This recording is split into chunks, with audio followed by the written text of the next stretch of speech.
दोस्तों, legal and legal में एक बार फिर से आपका स्वागत है। कल 29 तारीख में हापुड़ में होने जा रहे अधिवक्ता सम्मेलन महासम्मेलन की तैयारियां ज़ोर शोर पर हैं। दोनों तरफ से कोशिशें की जा रही हैं। अधिवक्ताओं की ओर से प्रयास ये किए जा रहे हैं कि ज़्यादा से ज़्यादा अधिवक्ता सम्मेलन स्थल पर पहुँचें। प्रशासन की ओर से व्यवस्था की जा रही है कि अधिवक्ता वहाँ तक ना पहुँच पाएँ।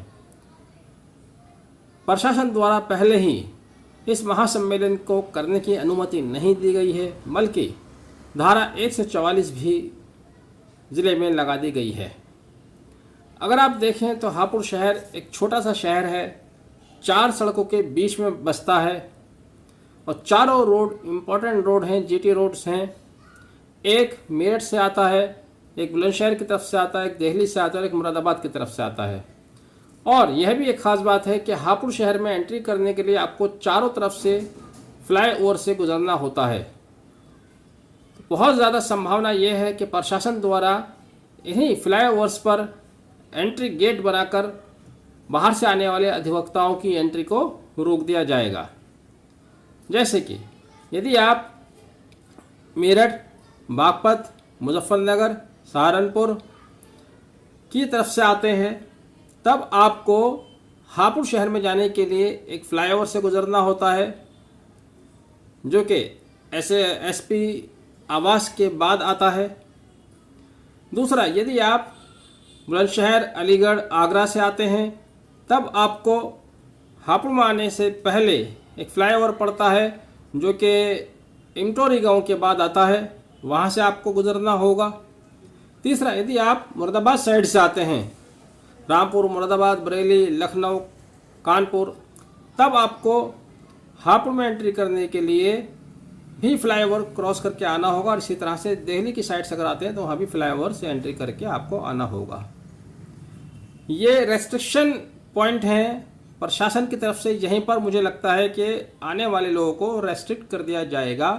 और ये मैंने इतना विस्तार से क्यों बताया कि ये 4 रेस्ट्रिक्शन पॉइंट ही 4 अपॉर्चुनिटी थे, 4 अल्टरनेट पॉइंट थे प्रशासन के लिए। यदि प्रशासन का रवैया सकारात्मक होता, अगर प्रशासन सकारात्मक रुख अपनाता, तो इन चारों में से किसी भी एक जगह, जो मैंने आपको 4 फ्लाईओवर बताए हैं, इन चारों फ्लाईओवर के बाद सिर्फ खेत हैं और जंगल है और खाली जगह है। प्रशासन अगर चाहता तो यहाँ कहीं भी उनको अनुमति दे सकता था कि आप यहाँ पर अपना महासम्मेलन आयोजित कर लीजिएगा।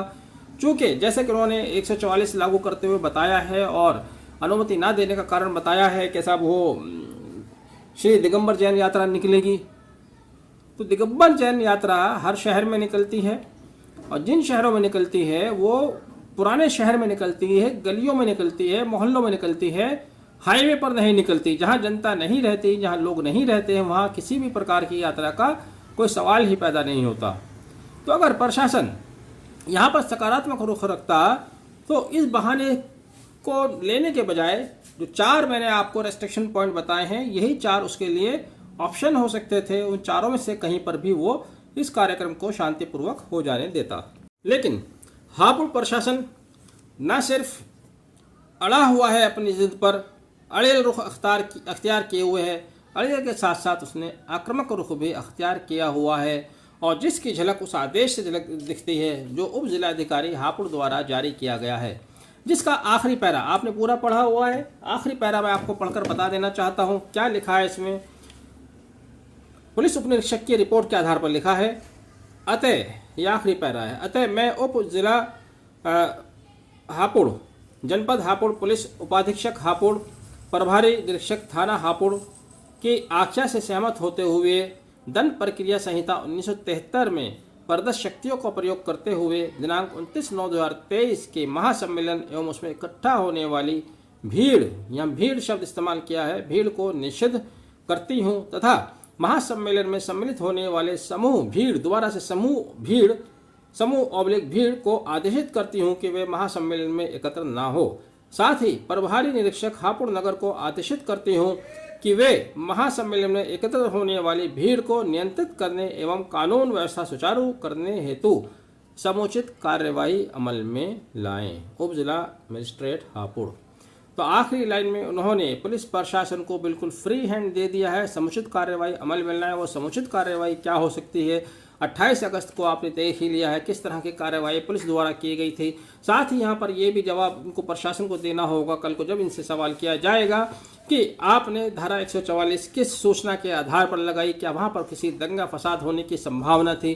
क्या वहाँ पर मार्ग अवरुद्ध होने की या अवरुद्ध करने की संभावना थी? जैसे कि माननीय उच्च न्यायालय ने सो मोटो फाइल किया हुआ है, वहाँ भी प्रशासन से यही सवाल किया था कि जब आपने 28 तारीख को वहाँ वकीलों के ऊपर, निहत्थे वकीलों के ऊपर निर्मम तरीके से लाठीचार्ज किया तो क्या उनके पास कोई हथियार थे? क्या वकीलों द्वारा कोई हिंसा की गई थी? क्या वकीलों द्वारा आपके ऊपर कोई हिंसा का प्रयोग किया गया था, बल का प्रयोग किया था? क्यों आपने उनके ऊपर लाठीचार्ज किया?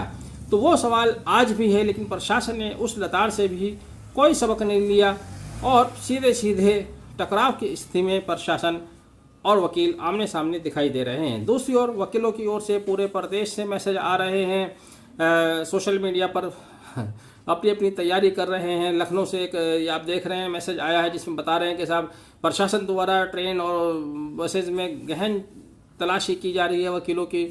इसके अलावा एक ही आप देख रहे हैं कि बड़ौद से एक बस का फ़ोटो भेजा जा रहा है। इसी तरह के और भी मैसेज आप देखते हैं कि आ रहे हैं सोशल मीडिया पर। उधर हापुड़ में बड़ी ज़ोर शोर से वकीलों के स्वागत की तैयारियां चल रही हैं। कुल मिलाकर कल का महासम्मेलन होगा या नहीं होगा और वो किस स्थिति में होगा, तनाव की एक स्थिति प्रशासन की ओर से पैदा की गई है। आप यहाँ वकीलों को भी कह सकते हैं कि जब आपके पास अनुमति नहीं है तो क्यों अड़े हुए हैं करने के लिए। तो वहाँ पर सवाल उनकी तरफ से ये आ रहा है, जो पूछा हमने भी बात की थी कि आपने अनुमति क्यों नहीं दी। आप जिस दिगंबर जैन यात्रा का हवाला दे रहे हैं ये मात्र एक बहाना है। अगर आप चाहते तो अनुमति दे सकते थे, लेकिन प्रशासन ने भी अनुमति नहीं देकर इसमें टकराव की स्थिति को और अधिक पैदा किया है। कुल मिलाकर कल का महासम्मेलन होना है। उम्मीद है कि शांतिपूर्वक हो जाए और कोई शांतिपूर्वक मसले का समाधान निकल भी जाए। इसी में सबकी भलाई है। टकराव से न सरकारें चला करती हैं न समाज चला करता है। टकराव की स्थिति से कोई लाभ किसी भी पक्षकार को नहीं होने वाला है। कल महासम्मेलन शांतिपूर्वक हो जाए इसकी हम शुभकामना करते हैं। किसी भी तरह की हिंसा या भड़काव या अफवाह से सभी को बचे रहना है। हालांकि मुझे ये पत्र जो इन्होंने आदेश जारी किया है इसकी भाषा से मैं सहमत नहीं हूँ, जहाँ इन्होंने जगह जगह एकत्र समूह और भीड़ शब्द इस्तेमाल किया है। एक और जहाँ माननीय उच्चतम न्यायालय वकील को उच्चतम न्यायालय भी ऑफिसर ऑफ द कोर्ट कहता है, विद्वान अधिवक्ता कहता है, उनके लिए जिस तरह की शब्दावली प्रशासन द्वारा की गई है इससे ही जाहिर हो रहा है कि उनके मन में बहुत खटास है और ये स्थिति किसी भी सूरत में अच्छी नहीं है।